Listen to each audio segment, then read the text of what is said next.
Ladies and gentlemen, good evening. Good evening once more. The way the MC has aptly captured it, my name is Matere. I'm a Nairobian, but I come from Kitale.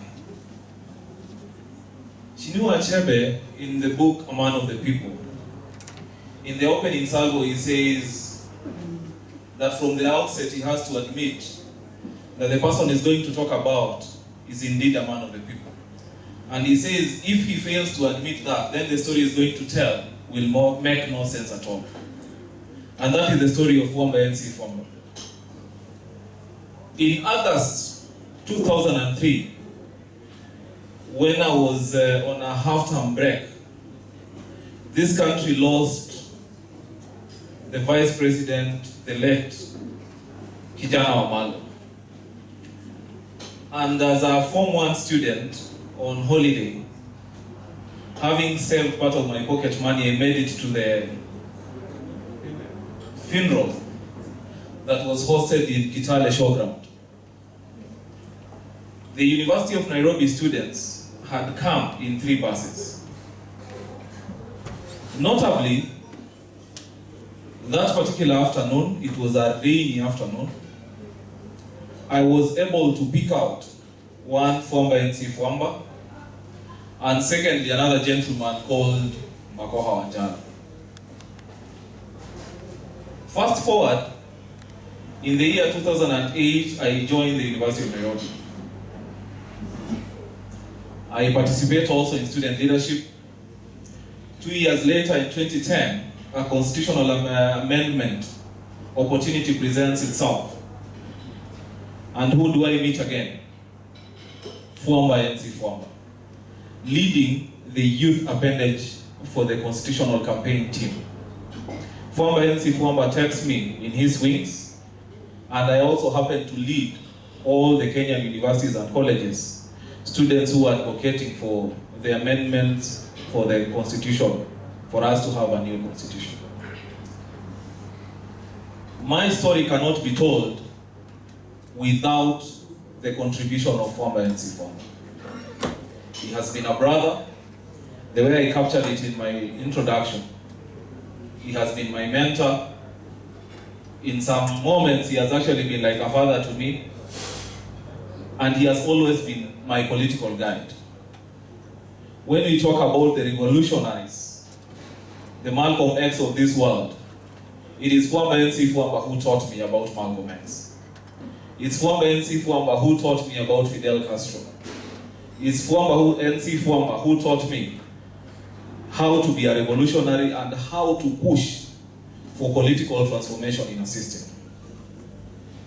I've walked the journey with him. He has also walked with me. He has held my hand, and I'm grateful. And therefore, it gladdens my heart to have gotten this opportunity to join family and friends, comrades, and colleagues to celebrate the graduation of Fwamba. I know it's not been an easy journey. We have also worked with you in this journey. Fwamba also encouraged me in as far as he was actually pursuing his masters. He also encouraged me because I had gotten my first masters from the University of Chile, masters in public management from the University of Chile. But when he started undertaking this particular masters, I also enrolled for my second masters in Masters of Public Administration and Policy from the Kenyatta University. Fwamba, politically, we are looking upon you as your younger brothers for direction.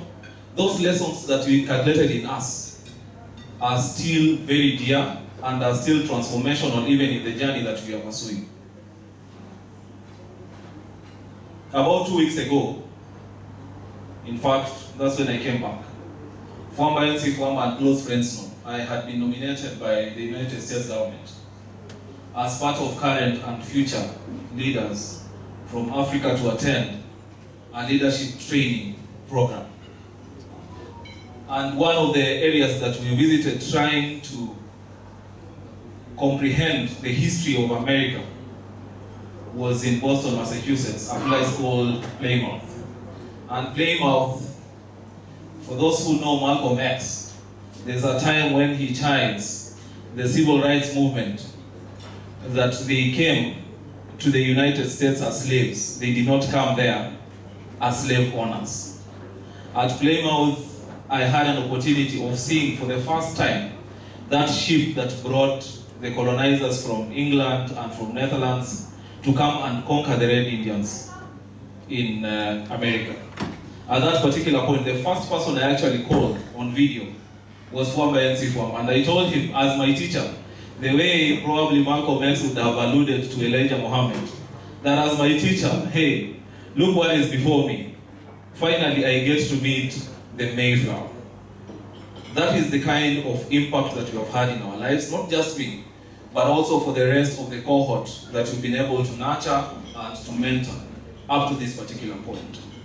As I finish off, Nelson Mandela says that education is the most powerful weapon that we can use to transform the world. As you graduate, for the first, for the second, they always tell us that they have given you powers to read, to write, and all that pertains that degree. I know the current political setup that we currently have is bedeviled with lack of appreciation for education. And it's high time, as lovers of education, we have to rise up and continue telling this generation and the ones to come that having a degree, that having a master's, that having a PhD really matters in the lives of a country. That you cannot have a country that rewards and takes pride in mediocrity and continues to sacrifice people who have excelled and merited in terms of their academic journeys. That is the message that I'm giving as we continue building these networks. Lastly, Fwamba, the way you taught me, Fidel Castro says that he started a revolution with 72 people and he was able to take over the leadership of his country.